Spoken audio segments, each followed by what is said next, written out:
এটা কি দেখাইলেন? এটা কি দেখাইলেন পরিচালক মোস্তফা কামাল রাজ?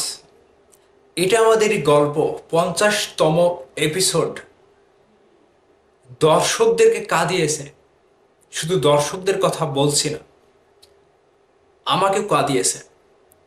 ভেতরে এমন একটা ফিল হচ্ছিল, একটা বাস্তব অনুভূতি যেটা হৃদয়কে নাড়া দিয়ে দিল। রে ভাই, এটা কি বানাইলেন আপনি, আর এটা কি দেখাইলেন পর্দায়? চোখের পানি তো ঝরঝরে পড়ছিল, বিশ্বাস করতে পারছি না। জাস্ট এটা আমাদের এই গল্প, বাংলাদেশের এই প্রথম কোন সিরিয়াল যেটা হৃদয়ে দাগ কেটে দিল। জাস্ট আমি অন্য কোনো মুহূর্তে চলে গিয়েছিলাম, যে আমি মানে বাস্তবতায় যে কোনো আপনজনকে হারানোর কষ্টটা ফুটে উঠেছে একেবারে বাস্তব চিত্রে। মনে হচ্ছিল কোনো নাটক দেখিনি, বাস্তব চিত্র আমাদের এলাকাতে কিংবা আমাদের সাথে যেটা ঘটে সেটা ঘটে গেল আমার সামনে, এরকম একটা ফিল হচ্ছিল।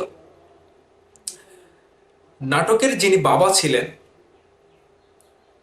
তিনি যে মারা গেলেন 50তম পর্বে, মারা যাওয়ার পরে সেই সবাই যখন আত্মীয় স্বজন আসছিল, ছেলেরা যখন আসছিল, বিশেষ করে ইরফান সাজ্জাদ, গতকালকে তার আমি একটা পোস্ট দেখেছিলাম যে নাটকের এরকম কোনো বাস্তব চিত্রের অভিনয়ে চোখে গ্লিসারিন দেওয়া লাগে না।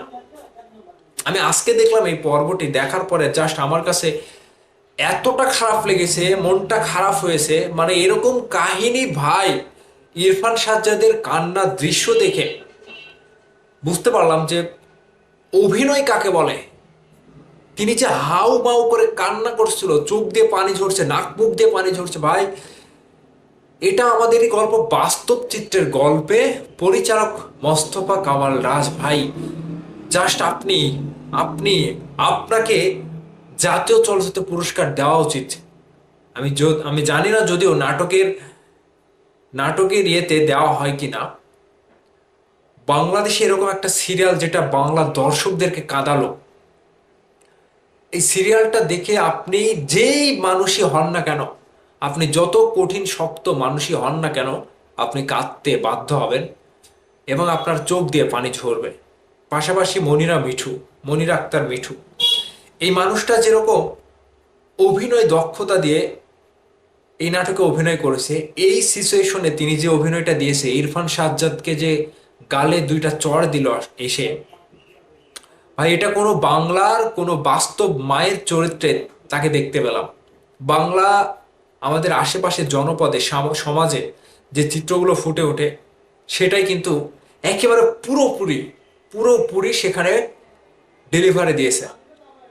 তো এই নাটক থেকে একটা শিক্ষা পেলাম, এবং শিক্ষা দিল যে বাবাকে অবহেলা কিংবা পরিবারকে অবহেলা কিংবা পরিবারকে মানে নিজে বড়লোক হওয়ার জন্য পরিবারকে ধুকে ধুকে শেষ করে দেওয়া, এর এর পরিণতি একটা ছেলের জন্য, বাবা চলে যাওয়ার পর একটা ছেলের জন্য কতটা ভয়ঙ্কর হতে পারে। আজকে পরিবার তাকে মেনে নিচ্ছে না, মা তাকে দূরে মানে সরিয়ে দিচ্ছে, ওই ছেলের জন্যই বাবা চলে গিয়েছে। এই যে একটা পরিবার কেন্দ্রিক গল্পটা, ভাই আমি এই 50তম পর্ব দেখে নিজেকে মানে কিসের ভিতরে হারিয়ে ফেলেছি, শুধু মানে চোখ দিয়ে পানি টলমল করছিল, এরকম একটা পরিস্থিতিতে আমি নিজেও পড়ে গেছি। যাই হোক, এই গল্পটা বাস্তব চিত্রে গল্প বলল, এবং এই 50তম পর্ব দেখলে আপনি নিজেও কাঁদবেন।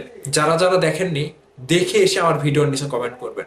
আমি ধন্যবাদ জানাই সিনেমাওয়ালা এন্টারটেনমেন্টকে, আমি ধন্যবাদ জানাই মোস্তফা কামাল রাজকে, আমি ধন্যবাদ জানাই ইরফান সাজ্জাদকে, খায়রুল বাশারকে, কেয়া পায়েলকে, মনিরা মিঠুকে, আমি ধন্যবাদ জানাই এটা আমাদেরই গল্প পুরো টিমকে।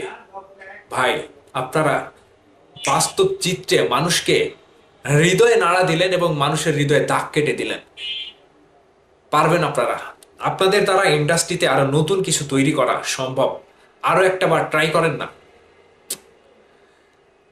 আমার মনটা খারাপ, ভেতরে কি একটা ফিল হচ্ছে আমি বোঝাইতে পারছি না। 50তম পর্ব জাস্ট অন্যরকম ছিল।